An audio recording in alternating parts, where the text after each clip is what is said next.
abençoar os irmãos com a paz do Senhor Jesus, amém? Amém. Cantares de Salomão.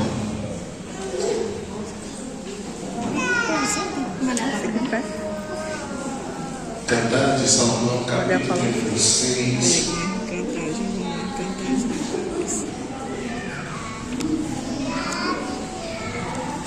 Nós vamos ler dois capítulos. Cantares de Salomão, capítulo 6, no verso 8 e 9. E também Cantares 2, do 3 ao 14. Enquanto os irmãos que contam externo que minha gratidão a Deus, a Papai do céu, que nos deu mais essa oportunidade de estarmos na tua casa para juntos adorarmos e exaltarmos o teu nome. Quantos já receberam do Senhor aqui nesta noite? Eu confesso para os irmãos que eu já recebi do Senhor, né? A gente vem no mundo, a gente vem para entregar e para levar, né?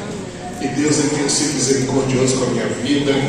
Essa semana nós passamos por uma prova grande, mas nesta prova nós vimos que o nosso Deus é o Deus que nos renova a cada dia, como foi cantado aqui. E mesmo que a aparência externa pareça estar desgastada, irmãos, creia, o nosso Deus ele tem, olha, cuidado do nosso interior. O salmista Davi um dia, em grande discussão consigo mesmo, ele olhou para si mesmo e falou: porque te abates, ó minha alma, espera em Deus. E Deus tem sido bom, tem sido maravilhoso e poderoso. Os irmãos encontrou, amém? Amém. Cantares de Salomão, capítulo 6, no verso de 8 ao verso 9. Louvado e agradecido ao nome do nosso Deus. Deixa eu testemunhar, eu estou sentindo em casa para testemunhar. Né? Essa terça-feira, irmãos, nós chegamos em casa e a minha esposa é do lar, né? Eu falo com ela que ela trabalha mais do que eu. Mas na terça-feira ela tinha que levar o menino no médico. E nunca a gente sai de casa, ela nunca sai. E no intervalo de 2 até 5 horas da tarde, Deus permitiu que alguém adentrasse dentro da nossa casa e entrasse por uma janela que há 18 anos tinha grade, mas 3 meses atrás eu achei bonito tirar a grade de lá e pintar a casa toda. Eu tirei todas as grades que podia ter na casa, mas Deus permitiu que o abençoado, nós oramos para Deus salvar, adentrou, foi lá na televisão, pegou a única coisa ilegal que eu tinha dentro de casa. O pastor falou que pode até ter sido um anjo, não de Deus. Foi lá e pegou minha gambiarra box, sabe aqueles liberadores de canal? Que não é de Deus não, irmão, mas estava lá. Foi lá, tirou bonitinho, deixou a televisão, deixou os cabos, baixou o controle, revirou a casa toda caçando dinheiro, passou na mesa da sala. A gente mexe com uma área automotiva e a gente leva alguns carros para fazer uns biquinhos em casa. Tinha lá um Cobalt, um Spin, um Punto e uma moto. A chave toda aqui guardadinha, tudo em cima, não quis levar nada, deixou tudo lá. Nós temos um estudo de música lá em casa também, que a gente dá aula, e orquestra na igreja, com 3 pianos, teclado, saxofone, trompete, mesa de som, todo tipo de aparelhagem você imaginar. Ele olhou para tudo e deixou tudo lá no lugar. Só para não falar que era só por causa da gambiarra box, eu acho que o notebook caiu no pé dele e ele falou: vou levar esse aqui também. Saiu no mesmo lugar na janela, fechou direitinho, encarou o cachorro desse tamanho mesmo. Eu sabia que meu cachorro não era assim, não, porque ele late até para derrubar o portão. Mas diante do ladrão ele latia e dava ré. Eu falei que eu vou cortar a ração dele. Saiu pela porta da frente, irmão, tranquilamente e foi embora. Quando eu fui avisar para o povo que eles roubaram, eles olhou para dentro da casa e falaram assim: olha, não roubou foi nada. Isso aí foi mais um alerta de Deus para você reforçar o restante. Foi, mas como é que eu vou reforçar? Mas Deus, meu irmão, olha, de uma maneira tão maravilhosa, eu consegui 5 grades, uma grade de portão, tudo da cor das paredes da casa. Glória a Deus. Da cor, meu irmão. Eu até virei com o moço e falei assim: o senhor pintou isso aqui pensando em mim? Eu falei: não. E Deus, ele trabalha assim. Tem hora que a gente pensa que a gente está tomando prejuízo, Deus está nos empurrando para fazer aquilo que nós precisamos. E por isso eu falo, Deus ele tem sido misericordioso com as nossas vidas. Amém? Cantares de Salomão, capítulo de número 6, no verso 8 ao 9, diz assim: 60 são as rainhas, 80 as concubinas, as virgens sem número, porém uma é a minha pomba, a minha imaculada, a única de sua mãe, a mais querida daquela que deu à luz. Viram-nas as filhas e chamarão ela de bem-aventurada. As rainhas e as concubinas louvaram.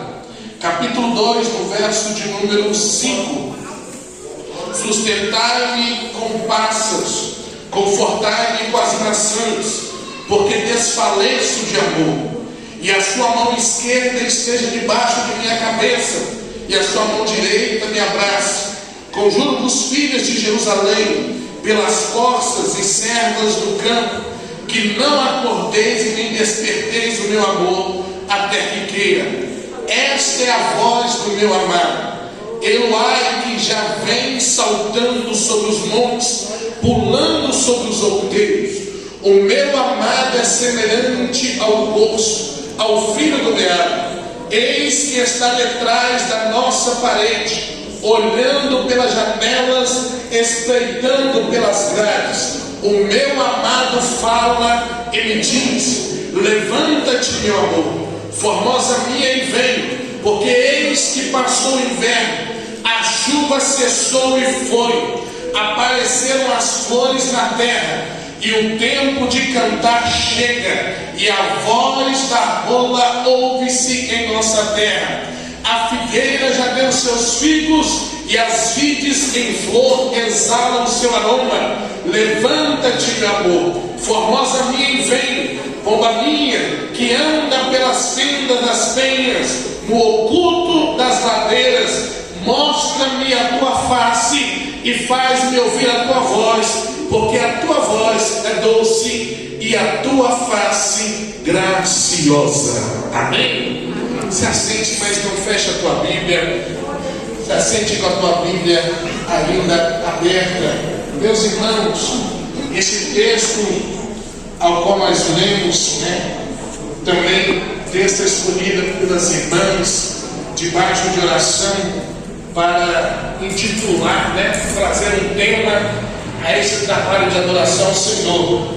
Quando a irmã me passou esse tema, eu pedi a Deus e falei: Deus, não me deixe fugir do propósito da tua igreja, não me deixe fugir daquilo que o Senhor já preparou, mas me faz também participante daquilo que o Senhor já tem preparado para aquela igreja. Você crê que Deus está no controle de todas as coisas?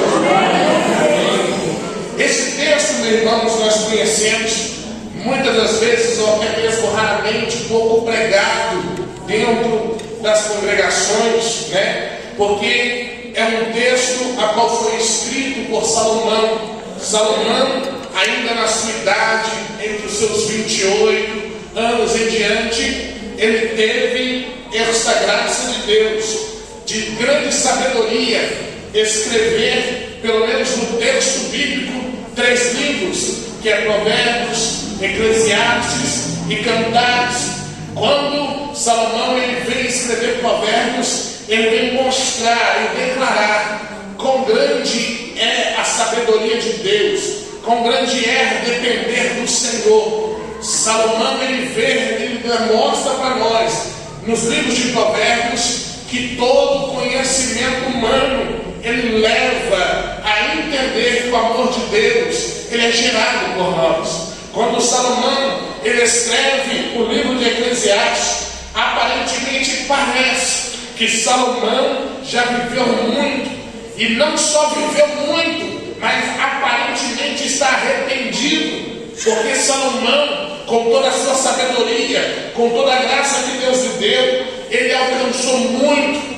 E muitas das coisas que ele alcançou, algumas trouxeram para ele, um caimento espiritual. E eu não sei se é lá em Eclesiastes que ele vai escrever e vai dizer: quão triste é o homem chegar a uma idade, chegar a um tempo, olhar para trás e ver que não fez o suficiente para agradar ao Senhor. Lá no capítulo 12 de Eclesiastes, ele escreve que há tempo para tudo debaixo do céu.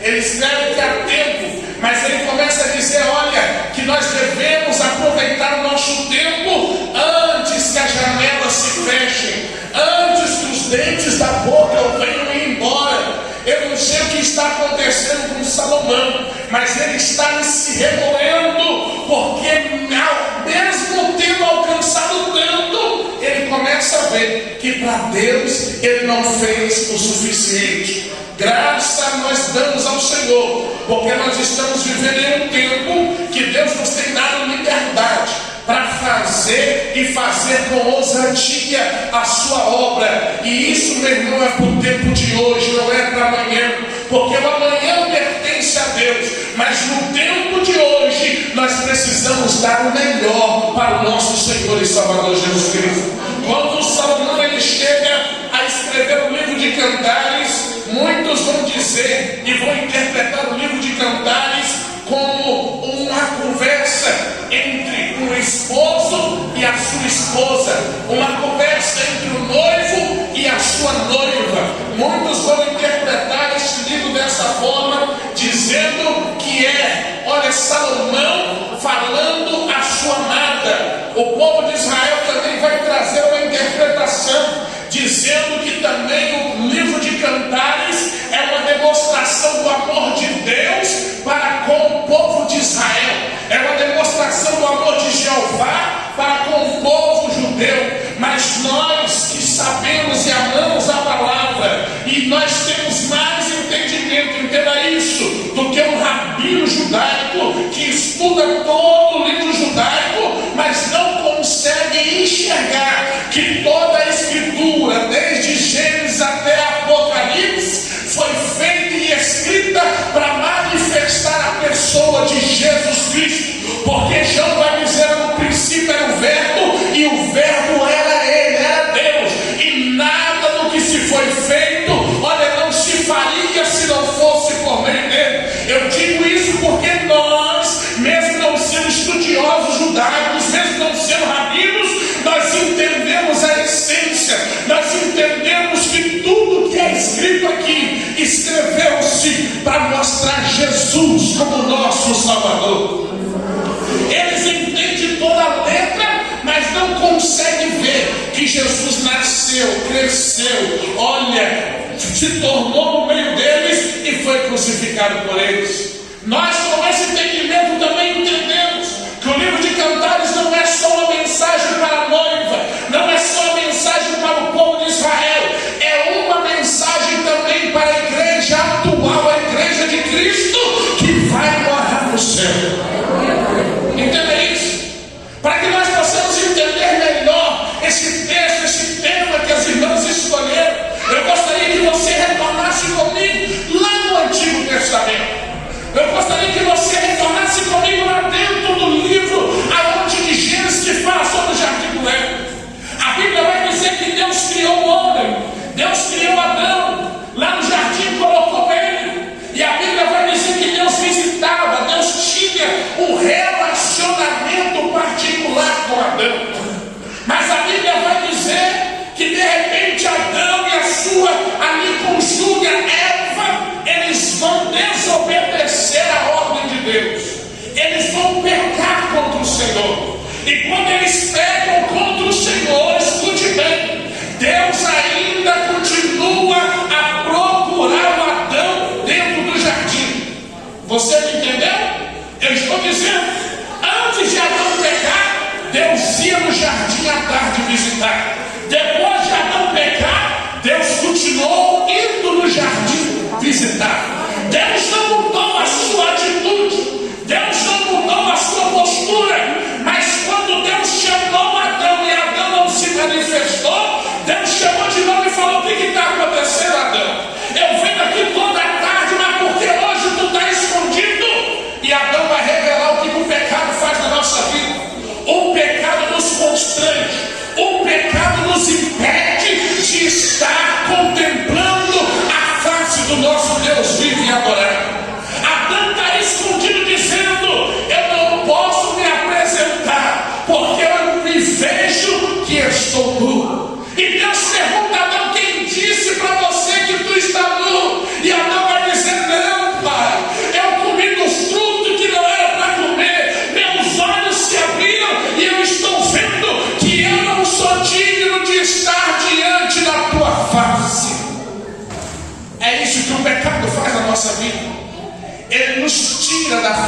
Senhor.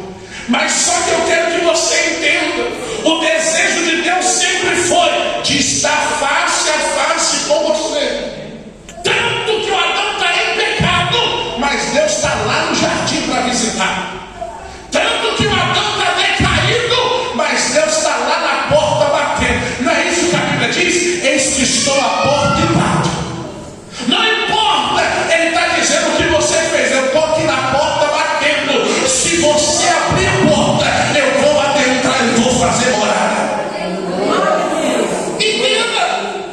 Mas o Adão está dizendo não tem como. E Deus, na sua misericórdia, porque o trono de Deus é estabelecido sobre dois pilares: à direita a misericórdia, onde está Jesus, e à esquerda a sua justiça. Deus, pela sua misericórdia, vai fazer uma roupagem para Adão. Deus, na sua misericórdia, vai cumprir a nudez de Adão e vai dizer para Adão: Adão, é passageira essa coberta, tá?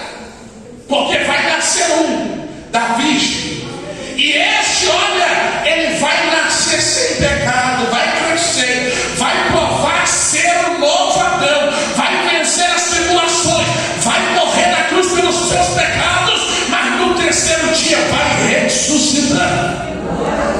E ele vai pisar a cabeça da serpente. Aleluia. Está para entender? O desejo de Deus, ele está dizendo para Adão, é estar presente, é estar junto.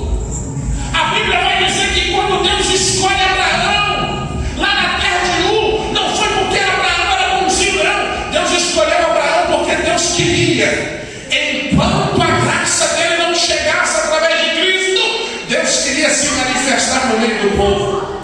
Deus queria fazer uma nação que apresentasse a sua presença para toda a humanidade.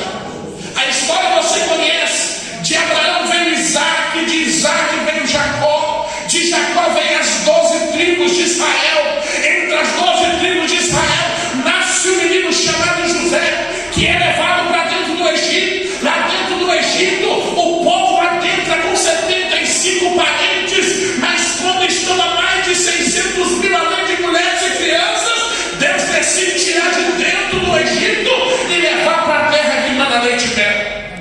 Na terra que manda leite e mel, a Bíblia vai dizer, sobre a ordem de Josué, a Bíblia vai dizer que Josué distribui as terras. Cada um começa a habitar no seu terreno.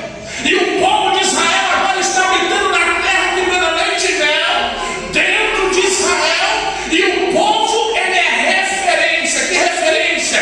Deus se manifesta no meio do povo de Israel, para que o povo de Israel manifeste a presença de Deus para os demais povos.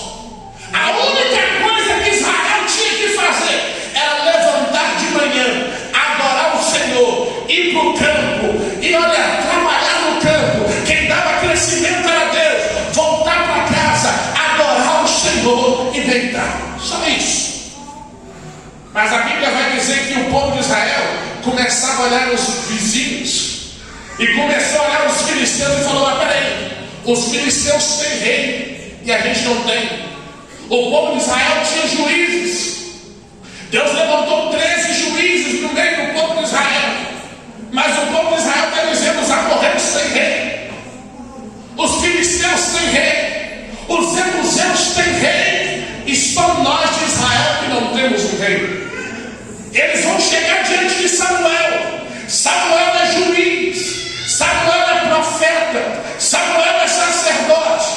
A Bíblia vai dizer que eles vão chegar diante de Samuel e vão dizer: Samuel, nós queremos um rei como os demais vizinhos. Samuel vai falar com Deus e vai dizer: Deus, o povo está pedindo um rei. Só que aqui nós entendemos que antes de haver um reinado terreno, quem governava todo o povo de Israel era Deus. Era Deus que decidia, era Deus que trazia a resposta. Mas o povo quer imitar. Deus então olha para Samuel e fala: diga a eles, Samuel, eles escolhem segundo o coração deles, ou eu escolho segundo o meu coração? A escolha foi feita por Israel. Escolhe segundo o coração deles. E o primeiro rei a subir no trono de Israel se chama Saul. Qual o nome dele? Saul. Saul é o primeiro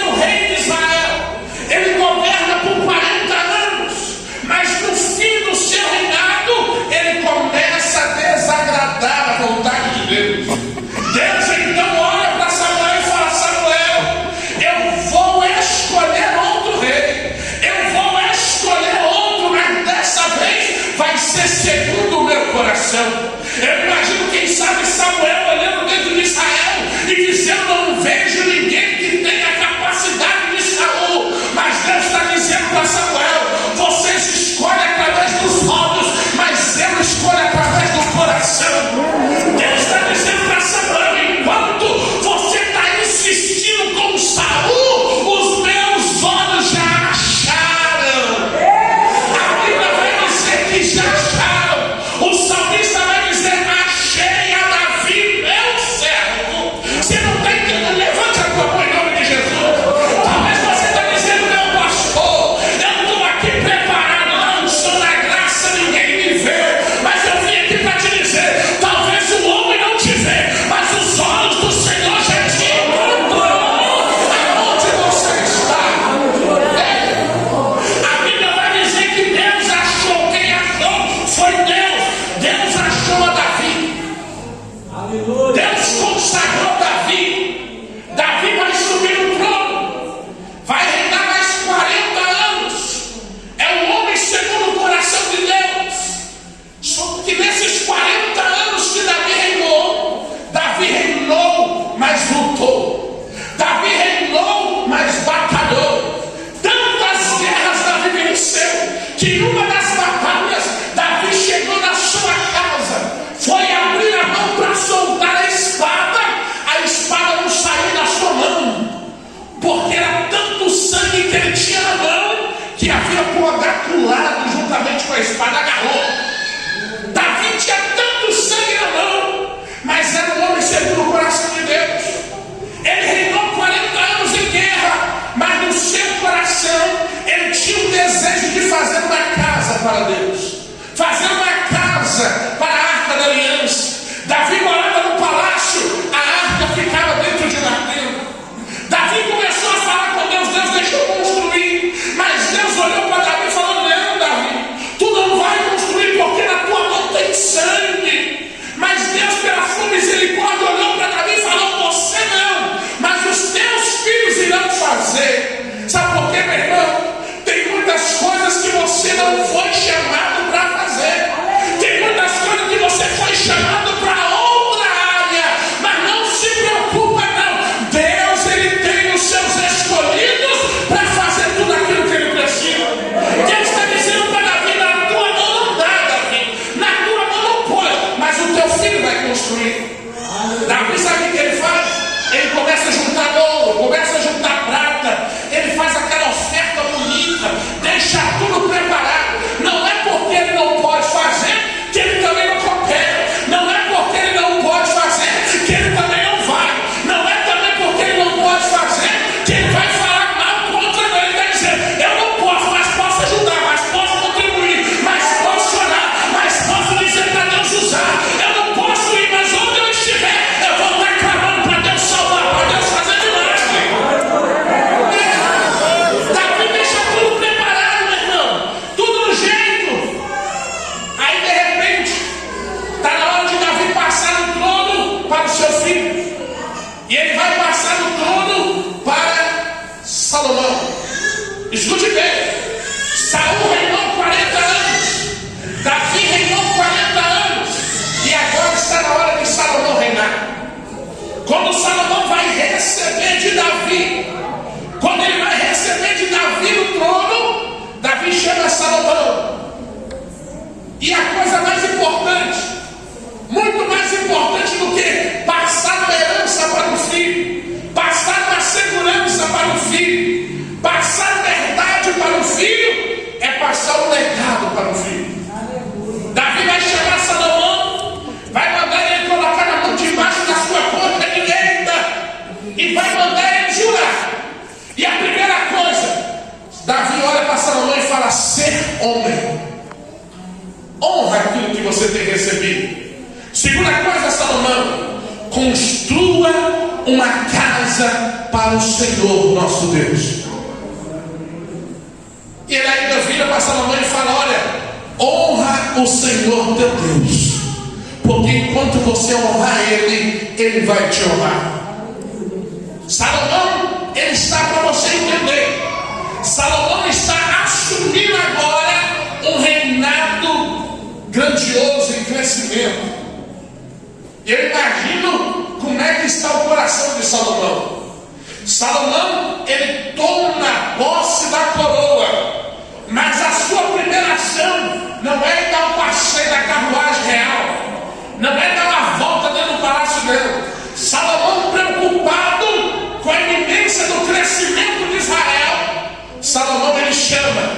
os sacerdotes, ele chama os levitas, ele chama os valentes de Davi, e viram para eles e falam: em vida, o que o meu pai fez para o Senhor para agradar? Ele pergunta para os sacerdotes. Os sacerdotes viram para Salomão e falam: olha, em vida, o seu pai, olha, nos abençoou em todos os cultos, ele nos deu toda a ajuda necessária, e em vida sacrificou muitos bois ao Senhor. Ele olha para os levitas e fala: o que meu pai fez para adorar o Senhor? Os levitas falam: olha, quando seu pai chegou em Jerusalém, a arca da aliança não estava aqui, mas ele separou as turmas dos levitas e nos fez buscar a arca para adorar o Senhor. Ele olha para os valentes e fala: o que meu pai fez em vida para adorar o Senhor? E os valentes falam: batalhou guerras, venceu batalhas, mas nunca deixou um soldado para trás. Salomão pega aquilo tudo, vai dormir, acorda no outro dia dizendo: já sei o que eu vou fazer. O que você vai fazer, Salomão? Salomão sobe lá em cima, na casa do Senhor, chama os sacerdotes, e em um dia, escute bem, ele sacrifica o que ninguém nunca sacrificou. Em um dia, ele faz um sacrifício que ninguém nunca havia feito, em número e em volume. E a Bíblia vai dizer que em resposta, naquela mesma noite, Deus visita Salomão e faz para ele o que Deus nunca fez a ninguém. Porque quando você fizer o que ninguém nunca fez, Deus vai responder como ninguém nunca respondeu. Você não está entendendo? Eu estou te dizendo, quando você se posicionar como ninguém nunca se posicionou, Deus vai se levantar e vai responder como ninguém respondeu. Você não está entendendo? Deixa eu te dizer. Olha para você entender. Ele sacrifica o que ninguém nunca sacrificou. Ele sacrificou, meu irmão, eu anotei aqui, olha, 1000 bois em uma noite. 1000 bois. Ninguém nunca tinha feito isso. Aí Deus vai, ó, vira para Salomão, visita ele e faz uma pergunta num cheque branco. Deus vira para Salomão e fala: fala-me, pede o que quiseres que eu te faça. Deus vira para Salomão e fala: pede-me o que queres que eu te faça. Salomão, na mesma hora, ele olha para Deus, meu irmão. Ele começa bem, mas começa bem demais. O problema de Salomão não foi como começou, foi como ele terminou. Mas no começo ele foi maravilhoso. Ele olhou para Deus e falou: Deus, eu quero. Eu acho que Deus está dizendo assim: vai pedir ouro, vai pedir prata, vai pedir poder, vai pedir reino. Não, Salomão começou tão bem que ele fala assim: eu quero sabedoria para guiar o teu povo.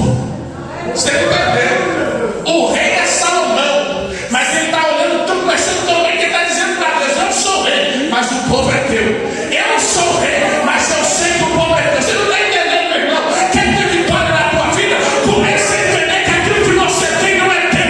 O filho foi Deus que te deu, é do Senhor. A casa foi Deus que te deu, o carro foi Deus que te deu, e é Ele que guarda aquilo que é dele. Ele está dizendo: eu quero sabedoria para cuidar do teu povo. Meu irmão, você não entende? A Bíblia fala que nós somos como as meninas dos olhos de Deus. É isso que diz a palavra? A irmã subiu aqui para cantar com o nenenzinho. O nenenzinho, irmã, que pegou. Eu tenho certeza que no coração da irmã sentiu tão agradada quando alguém pega um filho para cuidar, né? Agora imagina alguém olhar, meu irmão, para o povo de Deus, as meninas dos olhos de Deus, e dizer: olha, essas meninas dos teus olhos é teu, mas eu quero sabedoria para cuidar do teu povo. Deus olhou para Salomão e falou: Salomão, o que é isso? Já que tu não me pediu ouro, já que tu não me pediu prata, eu vou te dar sabedoria como nenhum homem já recebeu. E além disso tudo, eu vou cercar Israel. Sabe o que Deus está dizendo? Deus está dizendo para Salomão: teu pai lutou 40 anos, você não vai lutar uma guerra só. Você não está entendendo? Quando a gente faz a oração certa, meu irmão, a vitória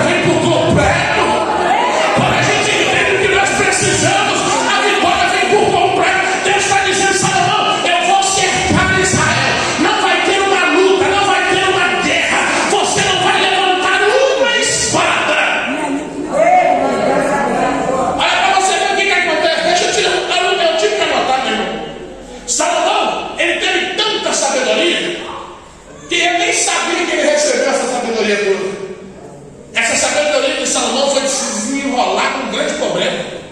A Bíblia vai dizer que apareceram duas mulheres, duas meretrizes, que moravam juntas, e as duas tiveram filhos recém-nascidos, e a uma delas dormiu sobre o menino, a outra, estava com o menino vivo. Quando uma percebeu que o menino estava morto, levantou na madrugada, no escuro, trocou o morto pelo vivo e continuou deitadinho, dando silêncio. No outro dia de manhã, a outra está chorando o menino morto, mas quando ela bota na claridade, fala: esse menino morto é meu não. Mãe conhece, porque neném recém-nascido é tudo igual. E as duas foram diante de Salomão. Eu imagino quem sabe o súdito olhando para aquela situação e falou: Salomão não vai resolver isso aí nunca. Imagina, moram juntos, não tem testemunha, estava no escuro, os dois é recém-nascido, não tem como saber de quem é. Mas eu quero que você entenda, meu irmão, tem lutas, tem prova que Deus deixa você passar para revelar o que Ele já fez na tua vida. Aquela prova está vindo contra Salomão para revelar a sabedoria dele. Salomão pega uma espada, manda o soldado desembanhar a espada e manda: corta o que está vivo no meio, dá uma parte para uma parte para outra. A mãe verdadeira se rebela e fala: pai, não, eu prefiro ver ele vivo na mão dela. E todo mundo olhou para Salomão e falou: que é isso? Que sabedoria é essa? Era Deus no meio da tempestade revelando o mistério na vida de Salomão. Então não fuja da tempestade, não fuja da prova, porque nesta prova, nessa tempestade, que você vai ver que Deus é contigo.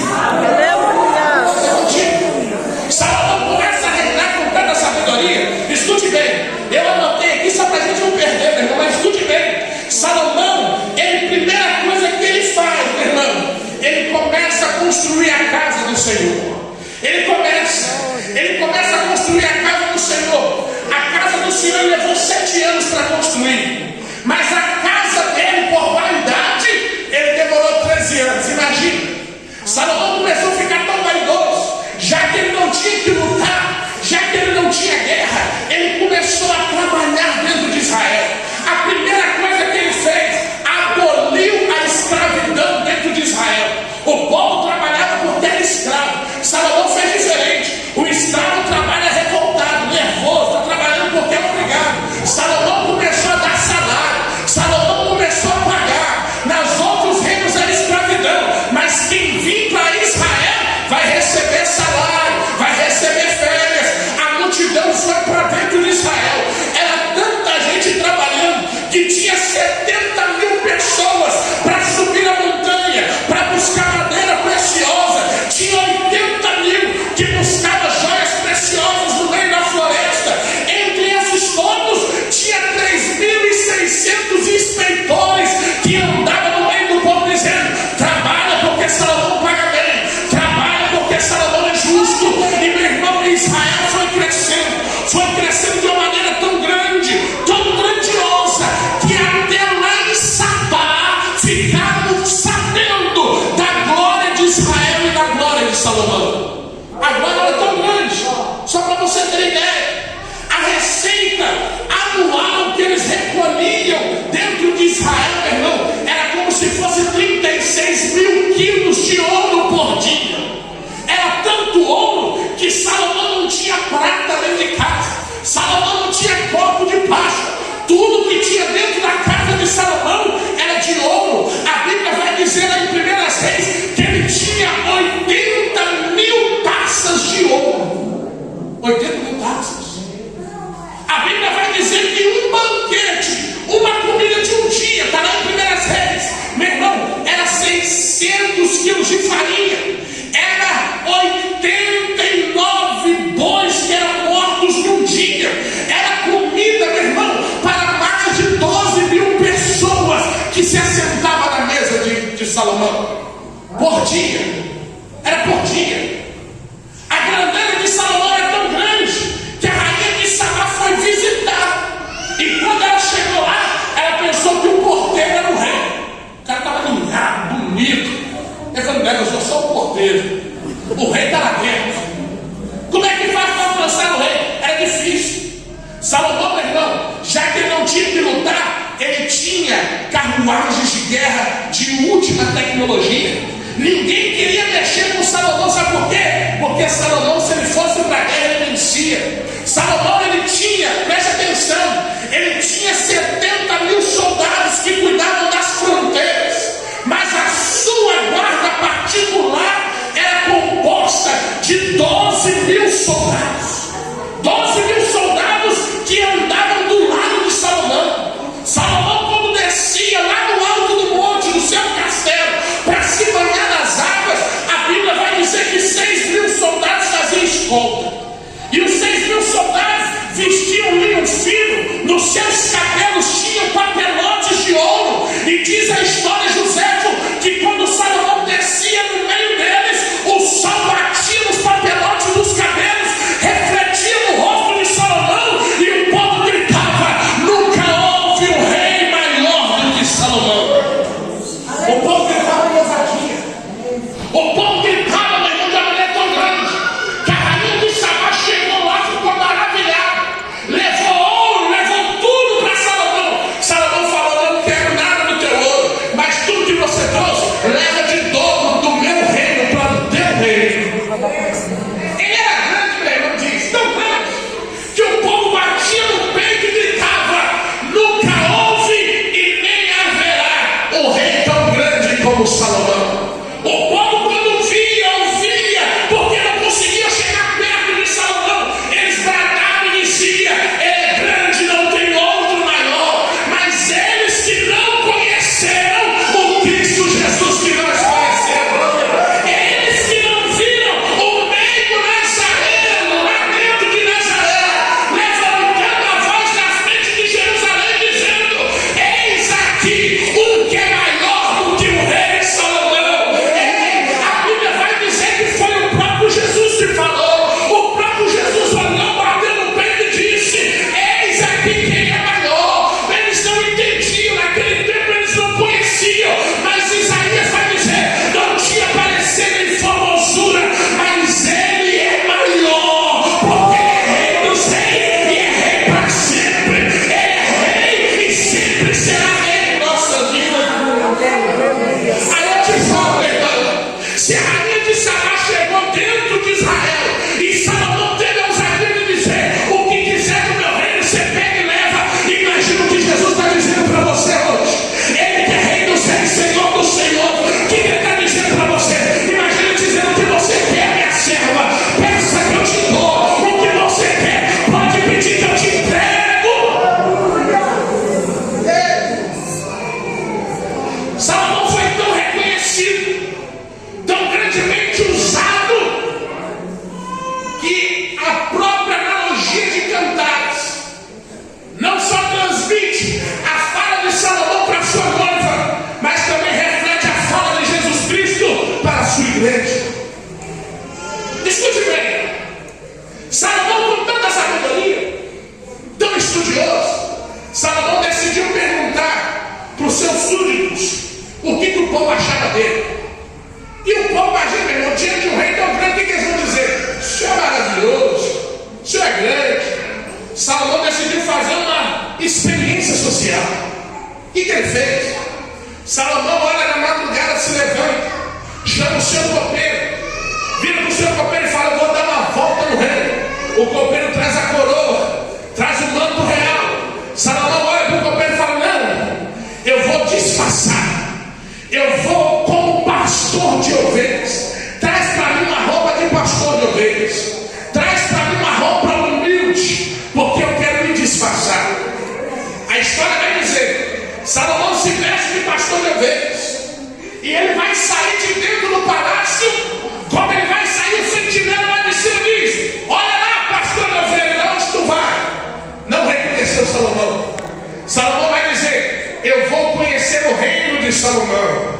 Está disfarçado. Ele desce, meu irmão. Quando começa a amanhecer, Salomão está lá no centro de Jerusalém, está lá no meio do comércio, e ele começa a fazer a sua análise social. Ele começa a perguntar para os comerciantes: como é que é o rei Salomão? E os comerciantes começam a dizer: o reinado é bom, só que ele cobra os tributos dele, está muito alto. Para manter ouro lá na mesa dele, a faixa está bem pesada. Salomão continua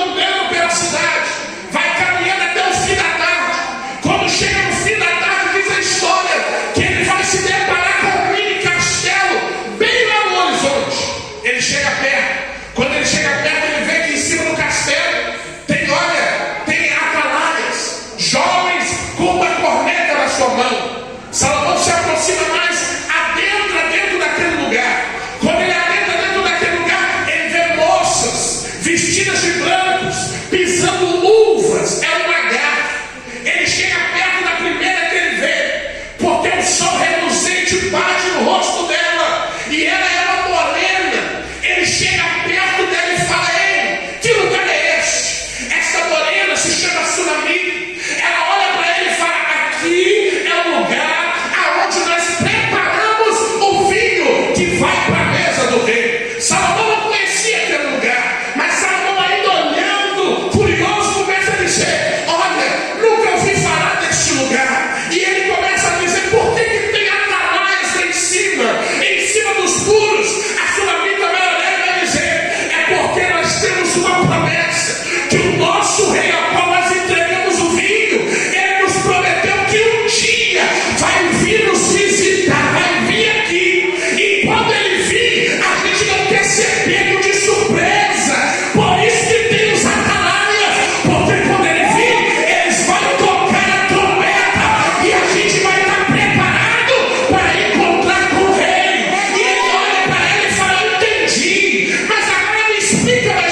pisando na uva, todo alegre, e lá vem Salomão com a sua comitiva, com seus 6.000 soldados ao seu lado.